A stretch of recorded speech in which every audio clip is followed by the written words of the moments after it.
বেঙ্গালুরু বিস্ফোরণের খবরে নজর রাখতে হবে, কারণ একের পর এক চাঞ্চল্যকর তথ্য উঠে আসছে। যোগাযোগ সচল রাখতে ভিপিএন প্রযুক্তি ব্যবহার করেছিল মতিনরা। গ্রেপ্তারির সময় একাধিক ডিজিটাল ডিভাইস পায়। ভিপিএন প্রযুক্তির মাধ্যমে কিভাবে যোগাযোগ রাখত মতিনরা? অমিত, প্রতিনিধি আমার সঙ্গে রয়েছে। অমিত, গতকাল যেমন আমাদের এনআইএ কোর্টে এনআইএ আধিকারিক দাবি করেছিলেন যে একাধিক ডিজিটাল এভিডেন্স তারা যেমন বাজেয়াপ্ত করেছেন, এখন এই মুহূর্তে আমরা যেটা এনআইএ সূত্রে জানতে পারছি যে এই মতিন এবং মুসাফির এরা ডিজিটাল কমিউনিকেশন অর্থাৎ ডিজিটাল যোগাযোগ রাখার জন্য ভিপিএন সিস্টেম কিন্তু তারা ব্যবহার করেছিলেন। কি কারণে তারা ভিপিএন সিস্টেম ব্যবহার করলেন?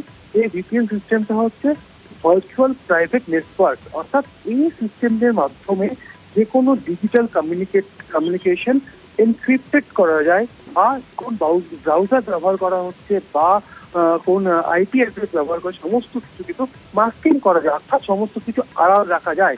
সেক্ষেত্রে নিজেদের সঙ্গীদের সঙ্গে যোগাযোগ করার ক্ষেত্রে এই ভিপিএন সিস্টেম তারা ব্যবহার করেছিলেন, এমনটাই কিন্তু এনআইএ তরফে দাবি করা হচ্ছে। কারণ তারা বিস্ফোরণের বিভিন্ন মাথায় কিন্তু তারা কর্ণাটক থেকে তারা বেরিয়ে পড়েছিলেন এবং বিভিন্ন জায়গা ডেরা বদল করেছিলেন। এবং যে তথ্য বারবার উঠে আসতে পারে না, দাবি করা হচ্ছে যে এদেরই এক সহযোগী যিনি বিভিন্নভাবে এদেরকে লজিস্টিক সাপোর্ট দিয়ে যাচ্ছিলেন, তার সঙ্গে কিন্তু বিভিন্ন সময় যোগাযোগ স্থাপন করেছিলেন। এবং তার বাড়িতে যখন তল্লাশি অভিযান চালানো হয়, সেখান থেকেও বিভিন্ন ডিজিটাল এভিডেন্স সেখান থেকেও কিন্তু বাজেয়াপ্ত করা হয়েছিল, ডিজিটাল গেজেট বাজেয়াপ্ত করা হয়েছিল এনআইএ তরফে। সব মিলিয়ে ভিপিএন সিস্টেমকে হাতিয়ার করেছিল বা ভিপিএন সিস্টেম তারা ব্যবহার করতেন নিজেদের এই আইপি অ্যাড্রেস বা ব্রাউজার এগুলো আড়াল করার জন্য, বা তদন্তকারী আধিকারিকরা যখন ট্রেস আউট করতে বা ট্র্যাক করতে না পারেন, এই কারণে ভিপিএন সিস্টেম ব্যবহার করা হয়েছিল, এমনটাই কিন্তু এনআইএ তরফে দাবি করা হচ্ছে। আরো একটি গুরুত্বপূর্ণ জায়গা জানতে চাইবো অমিত, আরো একটি গুরুত্বপূর্ণ জায়গা। চাঁদনি চকের মোবাইলের দোকানে ধৃত সন্দেহভাজন মোবাইল ফোন সারাতে গিয়েছিল। তো সেখান থেকে কি কি তথ্য পাচ্ছেন তদন্তকারীরা? একেবারে কলকাতায় তারা এসে পৌঁছন, যখন তারা কলকাতায় এসে পৌঁছন, কলকাতার যখন ধর্মতলা এলাকায় যখন তারা থাকছিলেন হোটেলে, সেই সময় 12ই মার্চ বিকেলবেলা এই দুটি সন্দেহভাজনের মধ্যে একজন সন্দেহভাজন ছিল যিনি এই মুহূর্তে গ্রেপ্তার এনআইএর কাছে বলা যেতেই পারে। তাদের মধ্যে একজন চাঁদনি চক এলাকায় বা চাঁদনি চকের বাজারের ভেতরে একটি মোবাইল সারাইয়ের দোকানে বা মোবাইল রিপেয়ার দোকান তারা গিয়েছিলেন মোবাইল সারানোর জন্য। এবং তারা 12 তারিখ বিকেলে সেখানে যায়। বিকেল 5টা থেকে 5:30টার মধ্যে তাদের কাছে থাকা একটা মোবাইল তারা সারাই করতে বা মেরামতি করতে দিয়েছিলেন। এবং সন্ধ্যেবেলা তারা ফোন করেছিলেন, অর্থাৎ দুটি নাম্বার থেকে ওই দোকান মালিকাকে ফোন করে জানতে চাওয়া হয়েছিল যে মোবাইল ফোনটি সারানো হয়েছে কিনা। কারণ কথা ছিল যে 2-1 ঘন্টার মধ্যে মোবাইল ফোনটা সারানো হয়ে গেলে সে আবার এসে মোবাইল ফোনটা ঠিক করবে, মোবাইল ফোনটা সেখান থেকে ফেরত নেবে। কিন্তু সেদিন সন্ধ্যায় দোকানদারের তরফে জানানো হয়েছিল যে ফোনটি মেরামতি করা সম্ভব হয়নি, পরের দিন হয়ে যাবে। সেক্ষেত্রে পরের দিন অর্থাৎ 13ই মার্চ সকাল 11টা নাগাদ আবার আসে দোকানে আসে, এবং দোকানে এসে যখন জানতে পারে তার মোবাইল ফোন সারানো যায়নি, 100 টাকা ওই দোকানদারের হাতে দিয়ে বা যিনি মোবাইল সারাইয়ের ছিলেন তার হাতে 100 টাকা দেন এবং মোবাইল ফোনটি রিটার্ন নিয়ে সে চলে যায়। এবং কয়েকদিন আগে এনআইএ আধিকারিকদের তরফে এনআইএ আধিকারিকরা গিয়েছিলেন, তখন কিন্তু দোকানে যারা দুজন ছিলেন ওই দিন, তারা কিন্তু এনআইএ আধিকারিকদের বলেছেন এবং ছবি দেখে চিহ্নিত করেছেন যে এই সেই সন্দেহভাজন বা সাসপেক্টেড যে ছিলেন, সেই সময় অলরেডি গতকাল গ্রেপ্তার করা হয়েছে। তাদের মধ্যে একজন এই দোকানে গিয়েছিল মোবাইল সারানোর উদ্দেশ্যে। অমিত, এই মোবাইল ফোন অত্যন্ত গুরুত্বপূর্ণ জিনিস, যে কাউকে ট্র্যাক করতে গেলে এই মোবাইল ফোন অত্যন্ত জরুরি। সেই মোবাইল ফোন সারাতে চাঁদনি চকের দোকানে গিয়েছিল ওই জঙ্গি, আর এই মোবাইলের সূত্র ধরেই কি 2 জঙ্গি জালে? এ প্রশ্ন উঠবে। তবে চাঁদনি চকে যেখানে এনআইএ তদন্তকারীরা গিয়েছিলেন, যে দোকান, সেই দোকানের মালিক, তারা কি বলছেন শুনবো।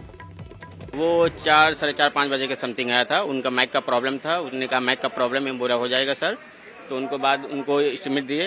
एस्टिमेट मैंने कहा बोला ठीक है बना देने के लिए। तो जब तक हम लोग फ़ोन बना रहे थे वो मार्केट में घूम रहा था। तो हम लोग बोले सर हुआ तो नहीं है आपका फ़ोन, तो आपको एक दिन टाइम देना पड़ेगा। फिर उसके बाद फ़ोन हम लोग को दे के गया। फिर नेक्स्ट डे सुबह में 11 बजे आया। 13 तारीख को आया था। उसको हम बोले थे भाई आपका काम नहीं हुआ है, आप ले जा सकते हो। वो 100 रुपीज़ हमको दिया था।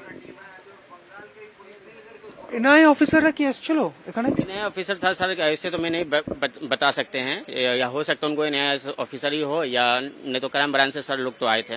कब आए थे? ये मतलब लगभग 25 दिन का बाद ही, 1 महीना के बाद ही समथिंग वो आए थे। जी जी जी जी हाँ। মোবাইল অত্যন্ত গুরুত্বপূর্ণ এবং এই মোবাইল ট্র্যাক করেই শেষমেশ জালে এই দুজন। কিন্তু কিভাবে মোবাইল ট্র্যাক করে, তার কারণ এই দুজনের সঙ্গে মোবাইলে মুজাম্মিল শরীফের কথা হতো। মুজাম্মিল শরীফ কে? মতিন তোহার সহপাঠী, যাকে 26শে মার্চ এরা নিয়ে গ্রেপ্তার করেছিল। মুজাম্মিল শরীফ এবং অভিযুক্তদের লজিস্টিক সাপোর্ট দেওয়ার অভিযোগ মুজাম্মিলের বিরুদ্ধে। যে দুজন গ্রেপ্তার, যে দুজন এনআইএর হাতে, তাদের কতবার তারা তাদের আধার বদলেছেন সেই ছবি দেখছেন।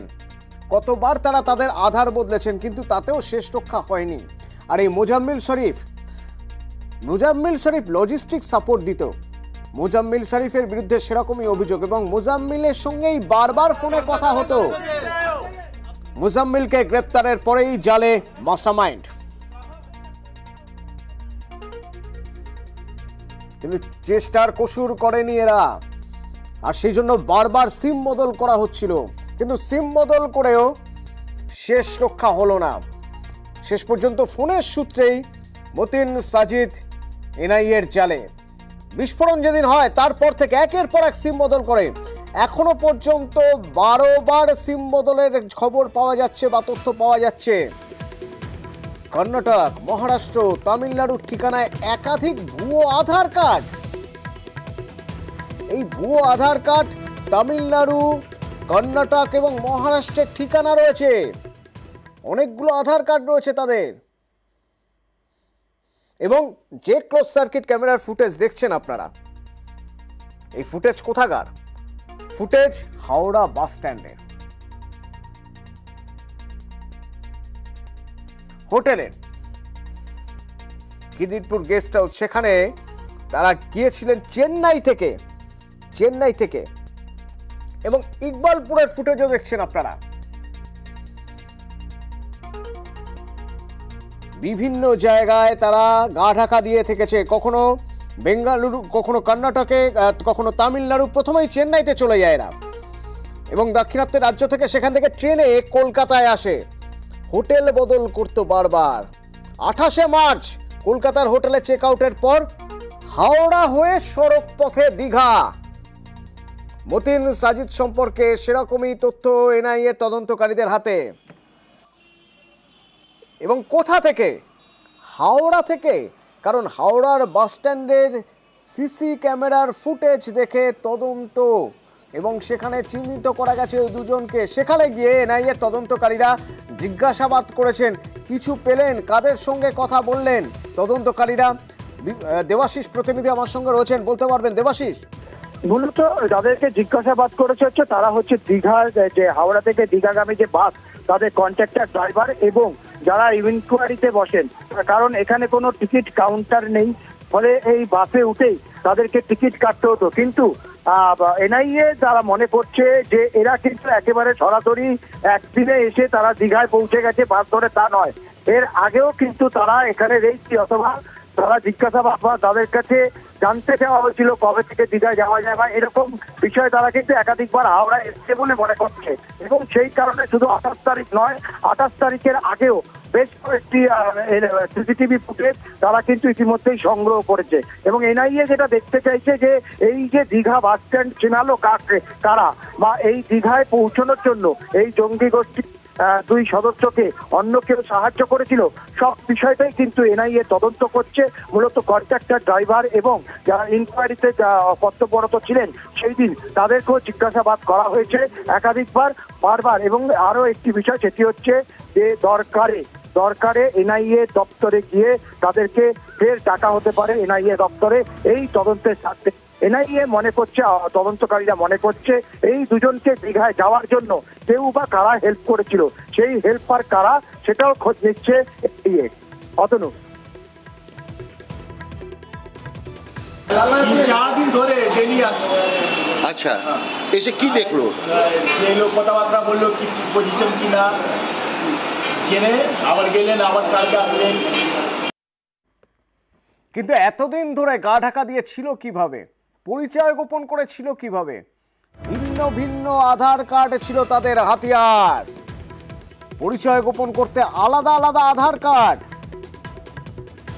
তার মানে জাল আধার কার্ড চক্র জঙ্গিদের সঙ্গী। আব্দুল মতিন তহা প্যারাডাইস হোটেলে ওঠে অনমোল কুলকার্নি নামে। অনমোল কুলকার্নি, যার আধার নাম্বার দেখুন দেওয়া রয়েছে, ওই নামে আধার মিলল কিভাবে? এরপর যখন সেখান থেকে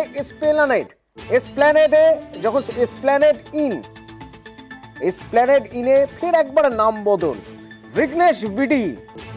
মতিনের নাম তখন বিঘ্নেশ বিডি, মানে আর একটা আধার কার্ড। শেষে যখন সেখান থেকে প্যারাডাইস হোটেল, সেই প্যারাডাইস হোটেলের নামের পরিচয় দিয়ে ইকবালপুরের হোটেলে আব্দুল মতিন তোহা। আর এই সাজিব কতগুলো ছদ্মনাম ব্যবহার করেছে দেখুন। ইউসা শাহনওয়াজ পটেল, এই ছদ্মনামে চেক ইন করে মুসাফির হোসেন সাজিব। কোথায় না প্যারাডাইস হোটেলে, ওই নামেই আধার কার্ড। এরপর এসপ্ল্যানেড ইনে যখন গা ঢাকা দেয়, সেখানেও ওই ইউসা শাহনওয়াজ পটেল নামই ব্যবহার করে। তারপর যখন ইকবালপুরের হোটেল, সেখানেও নাম ভারিয়ে রুম নিয়েছিল মুসাফির হোসেন সাজিব। প্রথম ডেরা কোথায়? এসএন ব্যানার্জি রোডের এসপ্ল্যানেড ইন। 12ই মার্চ এখানেই আত্মগোপন করে দুই জঙ্গি, মুসাফির হোসেন সাজিব, আব্দুল মতিন তোহা। ভুয়ো আধার কার্ড, ভুয়ো পরিচয়পত্র ব্যবহার করেছিল। মুসাফিরের ছদ্মনাম ইউসা শাহনওয়াজ পটেল আর মতিন বিঘ্নেশ বিডি নাম ব্যবহার করে এখানে, এবং সেই নামেরই আধার কার্ড জমা দেয়। এবং তারা বলে শিলিগুড়িতে অফিস ট্যুরে যাচ্ছে। 13ই মার্চ হোটেল থেকে চেক আউট করে। 13ই মার্চ হোটেল থেকে চেক আউট করে কোথায় যায়? দ্বিতীয় ডেরা লেনিন সরণির প্যারাডাইস হোটেল। সেখানে এই মতিন আর সাজিব তারা আত্মগোপন করে। সেখানেও ভুয়ো আধার কার্ড, পরিচয়পত্র, ইউসা শাহনওয়াজ পটেল মুসাফির আর অনমোল কুলকার্নি নাম ব্যবহার করে মতিন। সেখানে তারা কি বলে? তারা বলে তারা চেন্নাই হয়ে দার্জিলিং যাচ্ছে। 13 তারিখ সেখানে থাকে এবং সেখানে চেক ইন করার পর 14 তারিখ ঠিক পরের দিন চেক আউট করে তারা দুজন। সেখান থেকে চেক আউট করে কোথায় যায়? সেখান থেকে চেক আউট করার পর 14 তারিখ চেক আউট করে, কিন্তু 14 থেকে 25 মাঝখানে তারা কোথায় ছিল?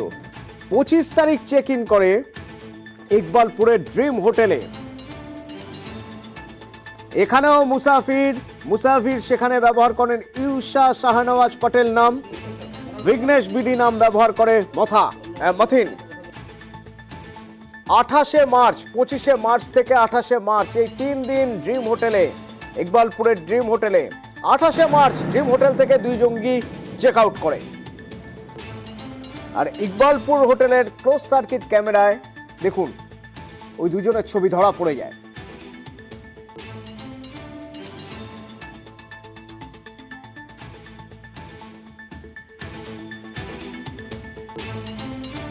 প্রচার চলছে জোর কদমে, আর প্রচারে বেরিয়ে বিক্ষোভের মুখে প্রার্থী এসএস আলুওয়ালিয়া। তাকে ঘিরে বিক্ষোভ দেখান বিজেপি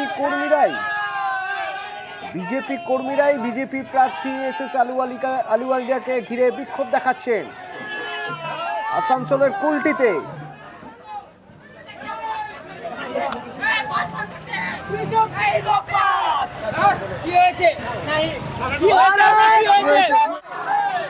প্রতিনিধি দীপক আমার সঙ্গে ফোনে রয়েছেন। দীপক, দলীয় কর্মীরাই তাদের প্রার্থীকে ঘিরে বিক্ষোভ দেখাচ্ছেন কেন? একেবারে অতনু, প্রচারের প্রথম দিনেই প্রচারে বেরিয়ে পড়ে বিক্ষোভে মুখে পড়লেন আসানসোল লোকসভা কেন্দ্রের বিজেপি প্রার্থী সুরেন্দ্র সিং আলুওয়ালিয়া।